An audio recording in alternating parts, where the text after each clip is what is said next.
세계 3위 기업이자 1조 8천억 달러 규모의 거대 경제제국인 아마존이 전례 없는 위기에 직면하게 되면서 본사에서는 긴급 회의가 소집되었습니다. 바로 이 한국산 제품의 주문량이 감당할 수 없을 정도로 폭증했기 때문입니다. 엄마, 배가 너무 아파요. 의사 선생님들은 계속 다른 말만 할 뿐 아무도 제 아이의 고통을 해결해주지 못하고 있어요. 오늘 여러분께 전해드릴 이야기는 미국에 사는 6살 아이러의 건강 문제와 그를 둘러싼 예상치 못한 해결책에 관한 것입니다. 잠시 시간을 내어 구독과 좋아요를 눌러주신다면 한식의 위대함을 전파하는 데 큰 힘이 될 것입니다. 그럼 지금 바로 시작하겠습니다. 안녕하세요. 저는 미국에서 온 사라라고 합니다.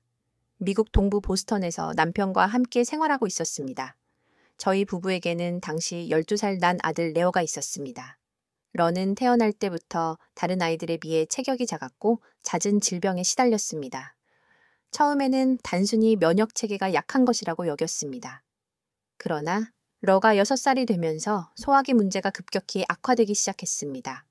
런은 무엇을 먹든 항상 배앓이를 했습니다. 어린 시절 분유를 마신 후에도 울음을 터뜨렸으며 고형식 이유식을 시작한 이후로는 증상이 더욱 심해졌습니다. 초기에는 특정 음식을 문제로 보고 유제품을 완전히 끊어보았습니다. 하지만 상황은 전혀 개선되지 않았습니다. 6살이 되자 증상은 더욱 심각해졌습니다. 식사 후에는 늘 배를 부여잡고 고통스러워했으며 어떤 날은 화장실에서 1시간 이상 나오지 못했습니다. 밤새 설사가 멈추지 않아 잠을 제대로 이루지 못하는 날도 허다했습니다. 엄마, 배가 너무 아파요. 너무 괴로워요. 극도로 고통스러워하는 아이를 보면서 저는 큰 두려움에 휩싸였습니다. 아직 어린아이가 매일 이토록 고통받아야 한다는 사실은 이것이 단순한 소화 문제가 아닐 것이라는 확신을 주었습니다.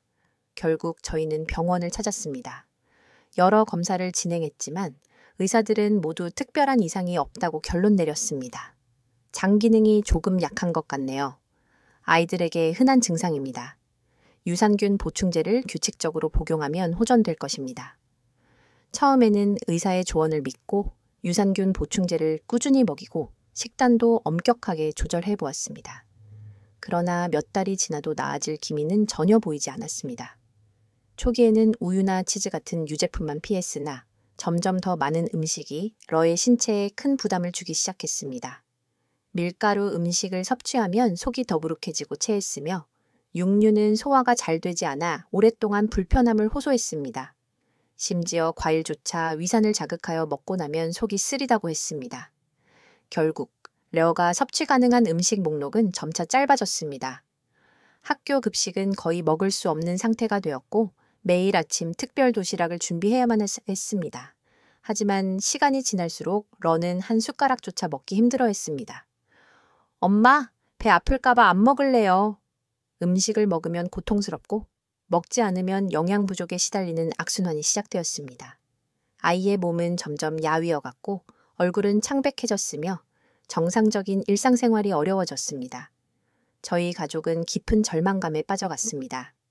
우리는 미국 내 유명한 소화기 전문 병원들을 찾아 헤맸습니다.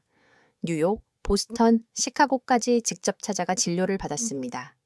소화기내과 전문의, 면역학 전문가, 심지어 기능의학 전문가까지 만나보았지만 명확한 해결책은 찾을 수 없었습니다. 각 의사들마다 의견이 달랐습니다.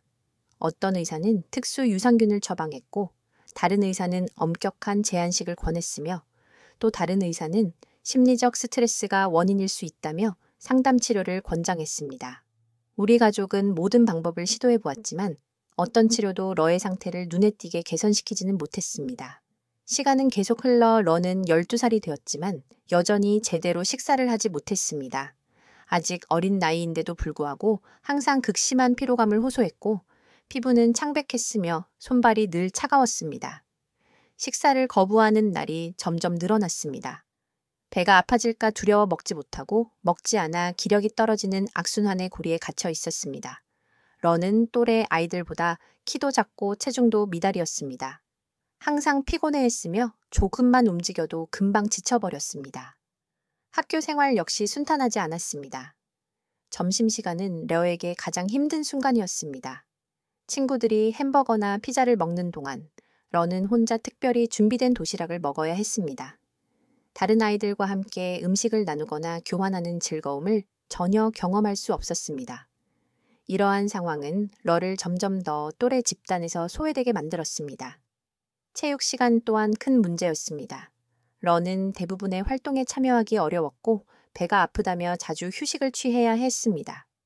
선생님들은 러의 건강 상태를 이해하려고 노력했지만 일부 아이들은 러가 단순히 게으르다고 오해하기도 했습니다. 저 아이는 왜 항상 아프다고 하는 거야? 러는 그냥 운동하기 싫은 거 아닐까?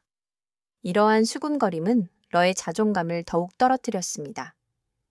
학교 행사나 소풍에서도 항상 특별한 관리가 필요했고 이는 러에게 또 다른 심리적 스트레스가 되었습니다. 담임 선생님께서도 많은 걱정을 하셨습니다. 몇 번이나 저에게 연락을 주셨습니다.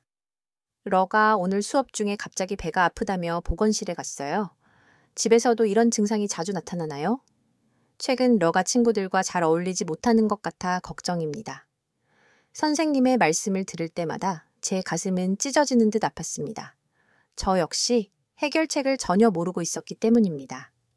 제 아이가 정상적인 학교 생활을 지속하지 못할 수도 있다는 불안감이 점점 커져갔습니다. 집에서의 생활도 마찬가지로 쉽지 않았습니다. 러는 밤에 잠을 제대로 이루지 못했고 그 결과 아침에 일어나는 것조차 힘들어 했습니다.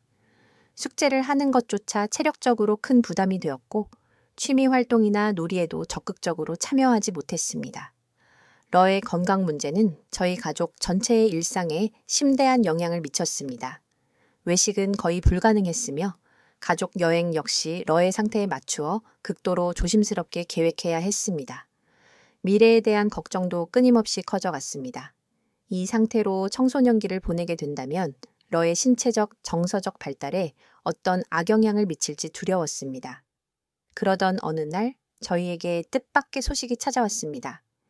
남편이 직장에서 돌아와 흥미로운 제안을 전했습니다. 여보, 내가 한국 프로젝트에 합류하게 되었어. 몇 달간 서울에서 근무해야 할 것 같아. 이 말을 듣는 순간 제 머릿속이 복잡하게 얽혔습니다. 한국이라니요? 저희가 거기서 몇 달을 지내야 한다고요? 남편은 한국 출장 이야기를 하면서 다소 들뜬 기색이었습니다. 하지만 저는 걱정부터 앞섰습니다.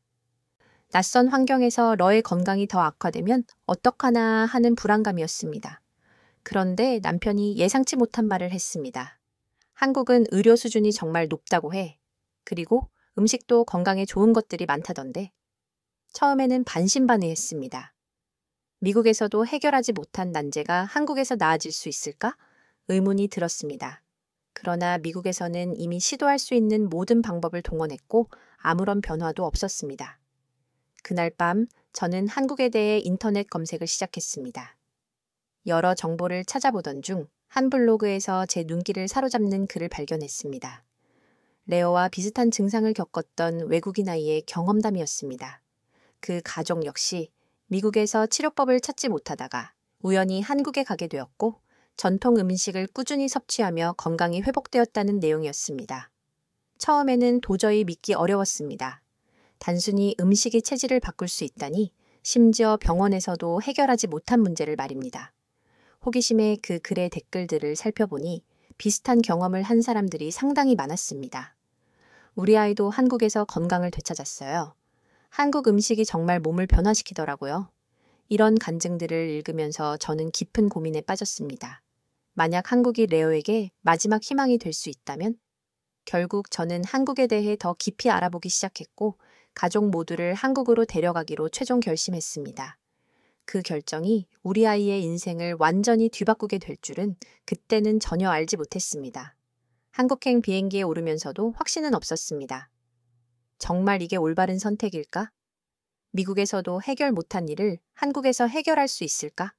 하는 의문이 끊임없이 머릿속을 맴돌았습니다. 러는 비행기 창밖을 멍하니 바라보고 있었습니다. 아이의 얼굴을 자세히 살펴보니 피부는 창백했고 눈 밑은 어두웠습니다. 어린아이가 이토록 기력이 없어 보이는 모습이 너무나도 가슴 아팠습니다. 이번에야말로 정말 해결책을 찾을 수 있기를 간절히 바라며 저희는 마지막 희망을 품고 한국으로 향했습니다. 인천공항에 발을 내디딘 순간 한국이라는 나라가 예상했던 것보다 훨씬 더 발전되어 있음을 실감했습니다. 공항은 매우 넓고 현대적이었으며 직원들도 친절했습니다. 긴 비행으로 지쳐있던 레어가 조용히 말했습니다. 엄마, 여기 공기가 맑아요. 사실 저도 같은 생각을 하고 있었습니다. 보스턴에서는 공기가 탁해서 창문을 자주 열지 못했는데 여기서는 하늘이 맑았고 숨쉬기가 한결 편안했습니다. 숙소로 향하는 길, 차창 밖으로 서울의 역동적인 모습이 펼쳐졌습니다. 미국과는 또 다른 느낌의 도시였습니다. 높은 빌딩들이 밀집해 있었지만 거리는 깔끔하게 정돈되어 있었고 늦은 시간에도 사람들이 활기차게 움직이고 있었습니다.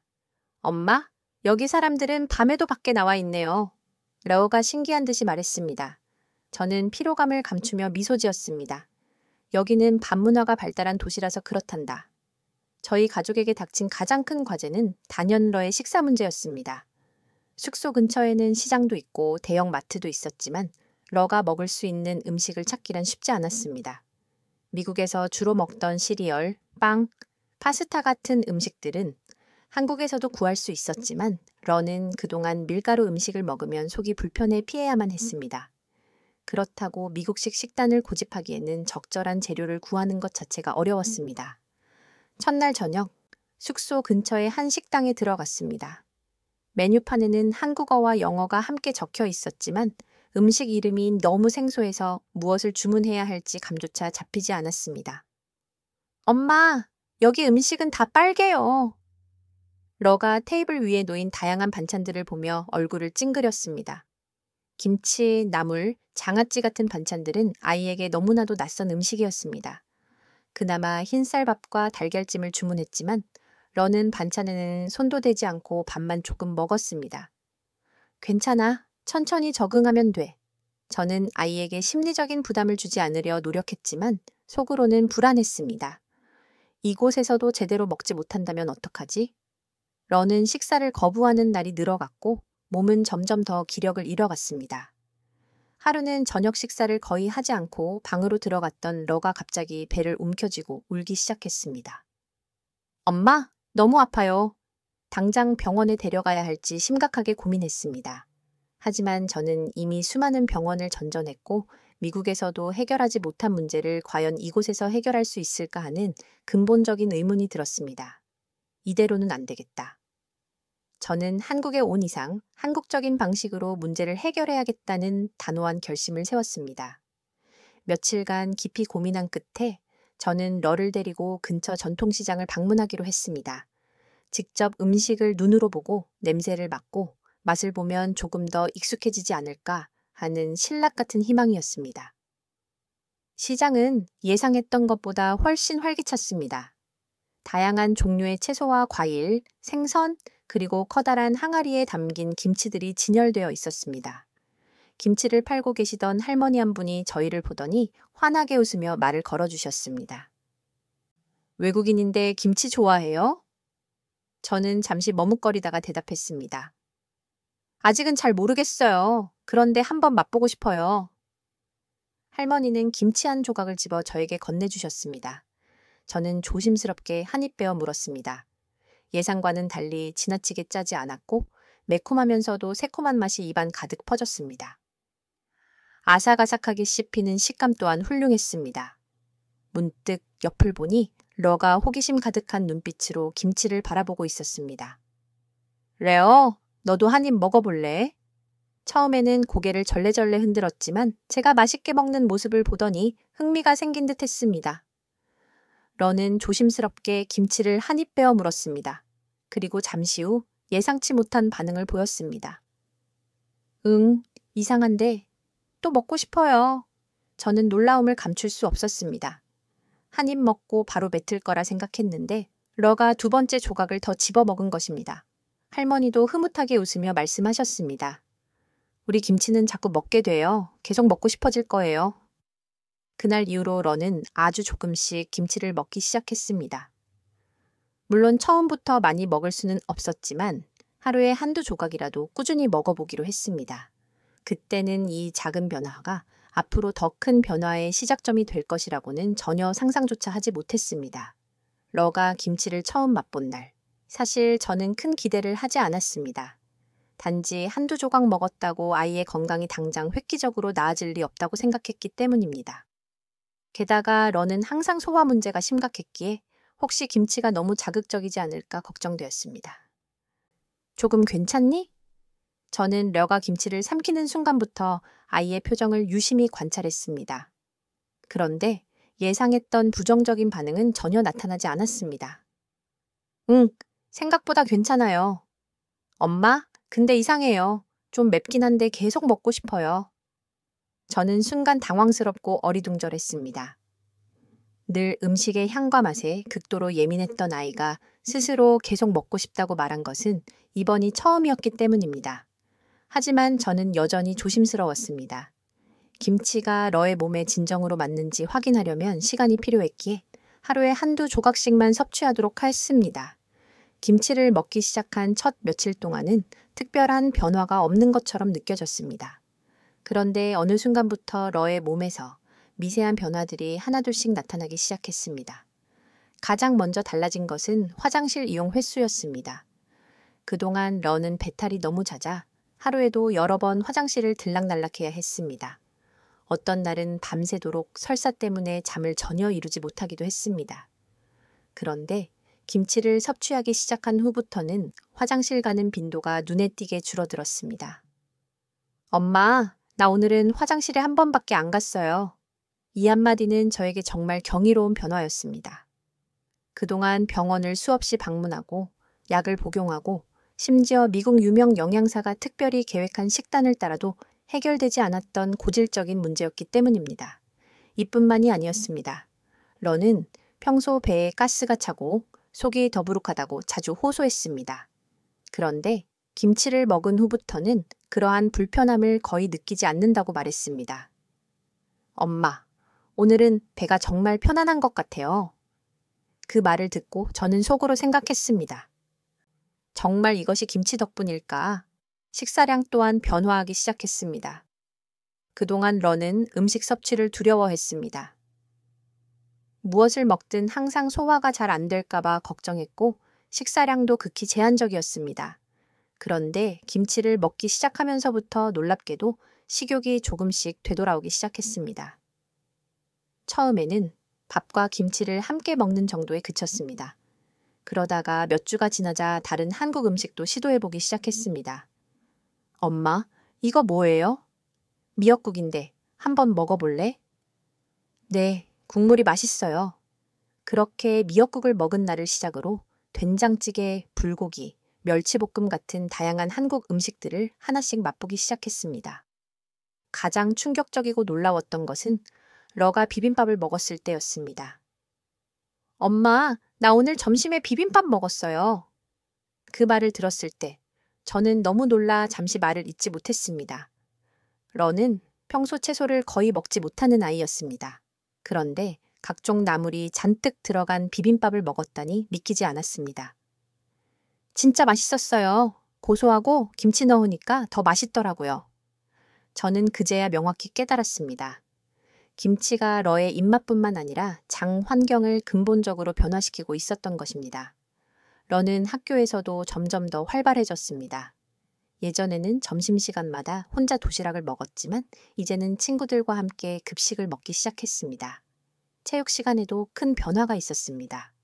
그동안 러는 조금만 움직여도 금방 지쳤습니다. 운동장에서 5분만 뛰어도 숨이 차서 멈춰야 저의 시인 원동단 너간디 단자 사한데 자오 언퇴했습니다. 그런데 어느 날 러가 신이 나서 집에 돌아왔습니다. 엄마, 나 오늘 줄넘기 30번이나 했어요. 저는 너무 놀랐습니다. 그동안 10번만 넘겨도 힘들다며 포기했던 아이였기 때문입니다. 정말 힘들지 않았어. 힘들긴 했는데 예전처럼 숨이 막히진 않았어요. 그 말을 듣고 저는 확신했습니다. 이것은 단순한 우연이 아니다. 러가 정말로 건강을 되찾고 있다. 러의 몸이 긍정적으로 변화하고 있음을 확인한 저는 확실한 의학적 소견을 듣기 위해 병원에 가보았습니다. 의사 선생님께 그동안의 변화 과정을 매우 상세하게 설명했습니다. 한국에서 김치를 먹기 시작한 이후로 아이가 확실히 호전되고 있어요. 의사 선생님은 제 이야기를 경청하며 고개를 끄덕였습니다. 그리고 여러 정밀 검사를 진행한 후 저에게 매우 뜻밖의 설명을 해주셨습니다. 러그는 장내 유익균이 현저히 부족했던 상태였습니다. 그런데 최근 검사 결과를 보면 유산균 균형이 매우 많이 호전된 것으로 확인됩니다. 그 말을 듣고 저는 깜짝 놀랄 수밖에 없었습니다. 미국에서도 최고급 유산균 보충제를 먹여보았지만 별다른 효과가 없었기 때문입니다. 그런데 김치를 먹고 나서 상태가 호전된 것을 보면 김치 속에 들어있는 유산균이 훨씬 더 강력하고 효과적인 기능을 발휘한 것으로 보였습니다. 김치는 자연 발효 식품이기 때문에 살아있는 유산균이 풍부합니다. 그리고 채소와 고춧가루 속의 다양한 성분들이 장 건강에 복합적인 도움을 주지요. 그 순간 모든 의문이 해소되고 명확히 이해되었습니다. 왜 러가 김치를 먹은 후 이토록 근본적으로 달라졌는지, 왜 미국에서는 아무리 고가 치료를 해도 효과가 없었는지가 명확해졌습니다. 이것이야말로 한국 전통 음식의 위대한 힘이었습니다. 그런데 또 하나의 현실적인 고민이 생겼습니다. 우리가 미국으로 돌아가면 이 긍정적인 변화를 지속적으로 유지할 수 있을까? 이 고민은 결국 저를 또 다른 중대한 결심으로 이끌었습니다. 러가 건강을 완전히 되찾은 지 2달쯤 되었을 때 남편이 저녁 식사 자리에서 조심스럽게 귀국 이야기를 꺼냈습니다. 우리 이제 귀국 준비를 해야 할 것 같아. 그 말을 듣는 순간 제 머릿속이 다시 복잡해졌습니다. 이제 막 레어가 좋아졌는데 미국에 돌아가서 또다시 예전처럼 아프면 어떡하나 하는 염려 때문이었습니다. 처음 한국에 왔을 때는 몇 달 후 다시 미국으로 돌아갈 생각으로 지냈습니다. 하지만 지금은 이곳에서 러의 건강이 완전히 달라졌고 미국에 가서도 이 상태를 유지할 수 있을지가 가장 큰 걱정이었습니다. 미국에서도 한국 김치를 쉽게 구할 수 있을까요? 제가 남편에게 묻자 남편은 잠시 고민하다가 대답했습니다. 아시안 마트에 가면 있을 수도 있지만 우리가 여기서 먹던 김치와 맛이 다를 수 있어. 생각해보니 지당한 말이었습니다. 마트에서 파는 김치는 대량 생산된 제품들이라 우리가 시장에서 사 먹거나 직접 담근 김치와는 분명 품질과 맛의 차이가 있을 것입니다. 그렇다면 방법은 단 하나뿐이었습니다. 내가 직접 김치를 담가야겠다. 처음에는 막막했습니다. 김치를 담가본 경험이 전혀 없으니 어디서부터 어떻게 시작해야 할지 감조차 잡히지 않았습니다. 그래서 저는 먼저 시장에 가서 김치 만드는 방법을 아는 분을 찾아보기로 했습니다. 시장에 가면 늘 저희에게 친절하게 김치를 맛보게 해주던 김치가게 사장님이 떠올랐습니다. 다음 날 아침, 러를 데리고 시장으로 향했습니다. 김치가게에 도착하자 항상 반갑게 맞아주시던 사장님이 밝은 미소로 인사했습니다. 오, 우리 외국 손님, 오늘도 김치 사러 왔어요? 아니요, 오늘은 제가 김치를 직접 만들어 보려고 해요. 조심스럽게 말씀드리자. 사장님은 잠시 놀란 표정을 지으시더니 이내 흥미롭다는 듯 웃으셨습니다. 직접 담그려고요? 그거 쉽지 않을 텐데. 그러니까요. 그래서 혹시 김장하는 법을 배울 수 있을까 해서요. 사장님은 잠시 생각하시더니 곧 고개를 끄덕이셨습니다. 마침 다음 주에 김장을 하려고 했는데 그때 같이 해봐요. 저는 그 말씀을 듣고 즉시 수락했습니다. 정말요? 감사합니다. 그렇게 저는 생애 처음으로 김치를 직접 담가보기로 했습니다. 김장하는 날, 저는 아침 일찍 시장으로 갔습니다. 사장님은 저를 반갑게 맞아주셨고 이미 몇몇 동네 주민들이 모여 김장을 준비하고 있었습니다.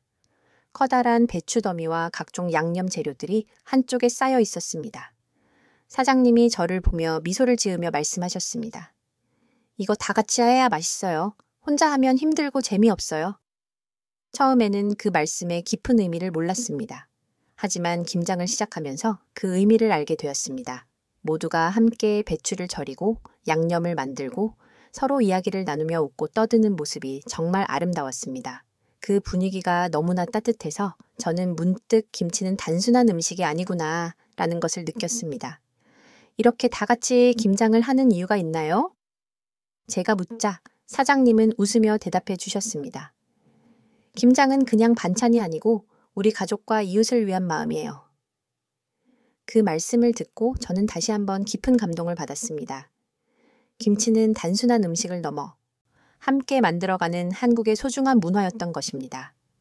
김장을 모두 마친 후 저는 제 손으로 직접 담근 김치를 집으로 가져왔습니다. 그리고 저녁 식사 시간에 러에게 내밀었습니다. 러, 이거 엄마가 직접 만든 김치야. 한번 먹어볼래? 러는 놀란 표정을 지었습니다. 엄마가 만들었다고요? 정말요? 러는 조심스럽게 김치를 한 입 빼어 물었고 곧바로 표정이 밝아졌습니다. 엄마, 이거 우리가 시장에서 사 먹던 김치랑 맛이 똑같아요. 그 말을 듣고 제 마음은 크게 뭉클해졌습니다. 처음 해본 김치라서 맛이 이상할까봐 걱정했은 했는데 다행히 제대로 만들어진 것 같아 안심이 되었습니다. 그날 밤 저는 남편과 함께 이야기를 나눴습니다. 우리 미국에 가서도 김치를 계속 만들 수 있을까? 당연하지. 여기서 배운 대로 하면 돼. 그제야 저는 완전히 안심이 되었습니다. 그래, 한국에서 배운 이 소중한 지혜를 계속 이어가야겠다. 그렇게 저는 한국에서의 마지막 날까지 김치 만드는 법을 꾸준히 배우고 연습했습니다. 드디어 미국으로 돌아가는 날이 왔습니다. 러는 비행기 안에서 조용히 창밖을 바라보며 말했습니다. 엄마, 나 한국 다시 오고 싶어요. 그 말을 듣고 저는 아이의 머리를 쓰다듬으며 대답했습니다. 그래, 우리 다시 오자. 하지만 미국에서도 우리가 배운 것을 계속할 수 있어. 저희 집안에는 제가 직접 담근 김치와 한국에서 배운 레시피가 꼼꼼히 적힌 노트가 들어 있었습니다. 이제 우리 가족의 식탁에는 늘 김치가 함께할 거야. 그렇게 한국에서의 경험은 잠시 끝났지만 우리 가족에게 김치는 단순한 음식이 아닌 삶의 필수적인 일부가 되었습니다. 비행기가 보스턴 공항에 착륙했을 때 저는 이상한 기분을 느꼈습니다.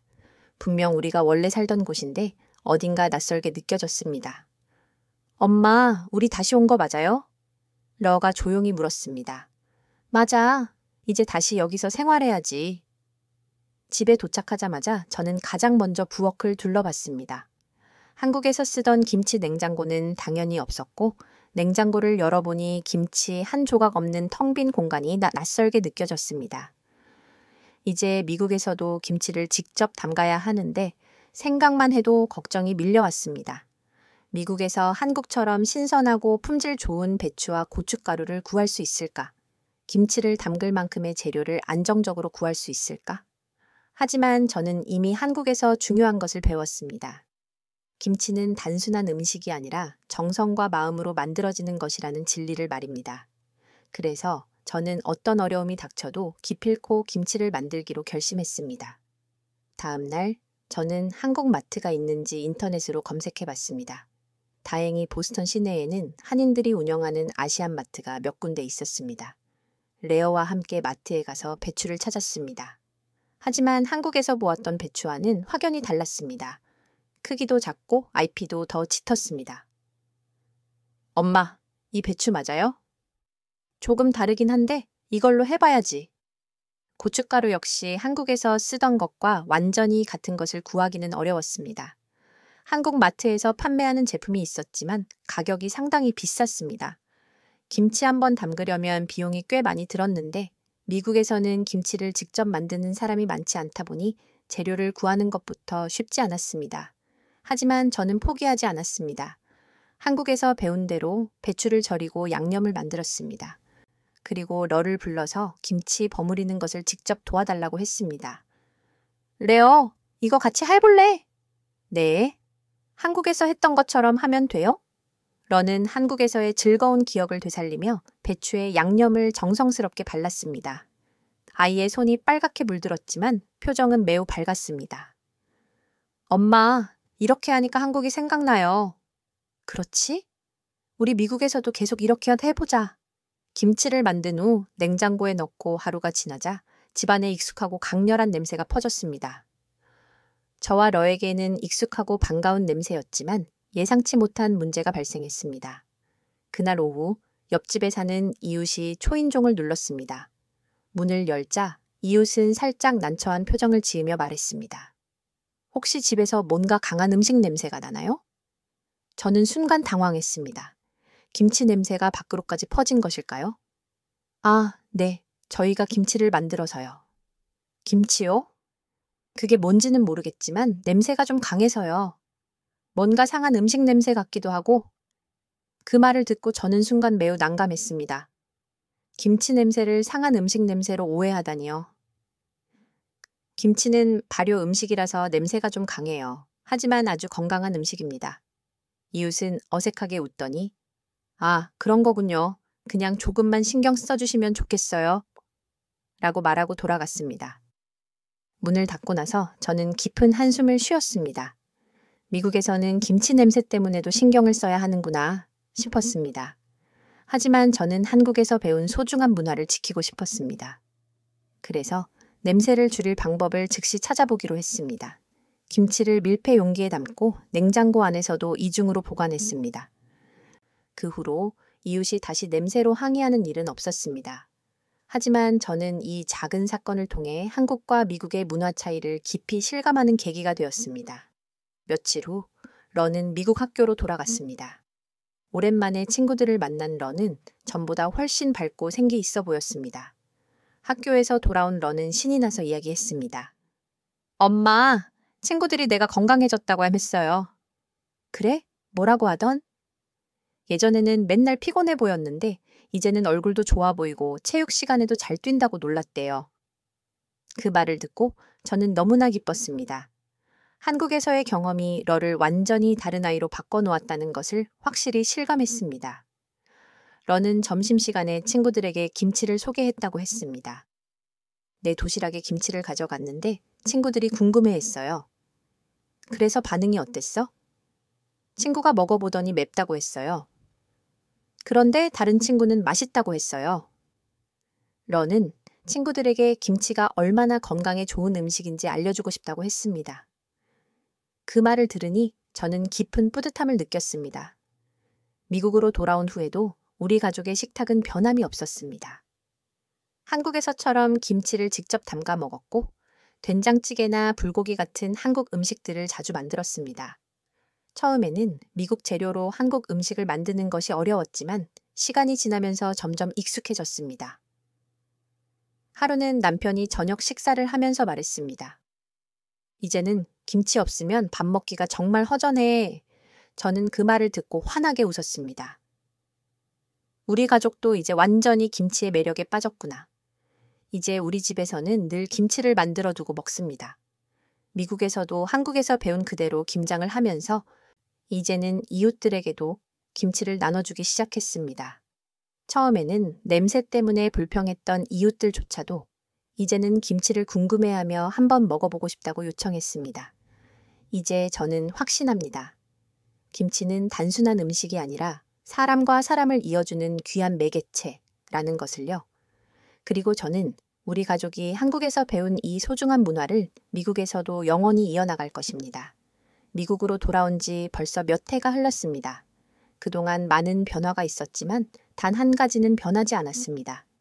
바로 우리 집 식탁에는 늘 김치가 존재한다는 것입니다. 런은 어느새 18살이 되었습니다. 예전에는 음식을 가려 먹고 조금만 먹어도 배탈이 나서 고생하던 아이였는데 지금은 키도 훌쩍 크고 매우 건강한 체격을 가진 늠름한 청소년이 되었습니다. 하루는 러가 식탁에 앉아 김치를 집어 먹으면서 말했습니다. 엄마, 솔직히 예전에는 김치가 이렇게 내 인생에서 중요한 음식이 될 줄 몰랐어요. 저는 웃으며 물었습니다. 그때 한국에서 김치 처음 먹었을 때 기억나? 네. 그때는 뭔가 이상했는데 계속 먹고 싶다고 했었잖아요. 정말 신기한 일이었죠? 한국에서 처음 김치를 먹은 날, 런은 자신도 모르는 사이에 그 맛에 깊이 매료되었습니다. 그리고 시간이 지나면서 김치는 러의 신체 건강뿐만 아니라 우리 가족의 삶 자체를 긍정적으로 변화시켰습니다. 우리 집 냉장고에는 항상 제가 직접 정성껏 담근 김치가 들어 있습니다. 처음에는 어렵게 느껴졌지만 한국에서 배운 대로 정성을 들여 담그다 보니 이제는 손에 완전히 익었습니다. 남편도 러도 이제는 김치 없이 밥을 먹으면 뭔가 허전함을 느낍니다. 우리 가족이 김치를 통해 배운 것은 단순한 건강의 회복이 아니라 함께하는 소중함과 따뜻한 공동체의 문화입니다. 그렇게 한국에서의 경험은 끝난 것이 아니라 우리 가족의 삶 속에서 계속 살아 숨쉬고 있었으며 앞으로도 영원히 그럴 것입니다. 지금까지 사라 씨의 감동적인 사연 어떠셨나요? 러의 극심한 고통과 한국 김치를 통한 치유 여정은 문화의 힘과 건강, 그리고 가족의 소중함을 깊이 담아낸 이야기였습니다. 여러분은 다른 나라의 음식이나 문화가 여러분의 삶을 근본적으로 변화시킨 경험이 있으신가요? 댓글로 여러분의 소중한 이야기를 들려주십시오. 이 놀라운 김치의 비밀을 더 많은 분들과 공유하기 위해 지금 바로 좋아요를 누르시고 주변 분들에게 이 영상을 공유해 주십시오. 그리고 구독 버튼을 눌러주시면 저희 채널을 응원하는 큰 힘이 됩니다. 다음 이야기로 다시 찾아뵙겠습니다. 지금까지 코리아 원더풀이었습니다. 감사합니다.